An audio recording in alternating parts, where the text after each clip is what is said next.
एक सैनिक की घर वापसी और नागरिक जीवन में पुनः समायोजन।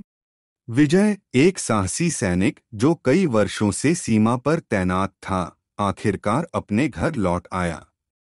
उसके चेहरे पर थकान और आंखों में अनुभवों की गहराई थी। उसका परिवार, जिसने उसे बहुत मिस किया था, उसकी वापसी पर बहुत खुश था। विजय ने घर में प्रवेश किया और पाया कि बहुत कुछ बदल गया था। उसके बच्चे बड़े हो गए थे और घर की साज सज्जा भी नई थी। उसे इस नए माहौल में ढलने में थोड़ा समय लगा। विजय को सैन्य जीवन की दिनचर्या और अनुशासन की आदत थी, लेकिन अब उसे नागरिक जीवन की स्वतंत्रता और अनियमितता के साथ सामंजस्य बिठाना था। उसने खुद को नई दिनचर्या में ढालने का प्रयास किया।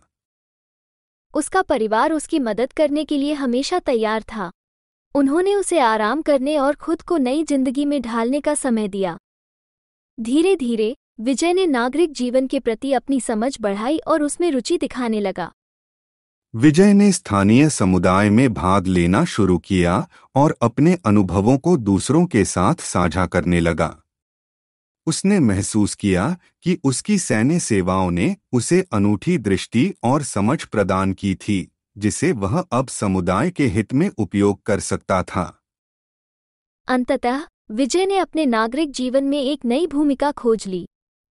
उसने महसूस किया कि उसका अनुभव और ज्ञान न केवल सीमा पर बल्कि अपने समुदाय में भी मूल्यवान था। उसकी कहानी ने दिखाया कि एक सैनिक का जीवन केवल सीमा पर नहीं बल्कि अपने घर और समाज में भी महत्वपूर्ण भूमिका निभा सकता है।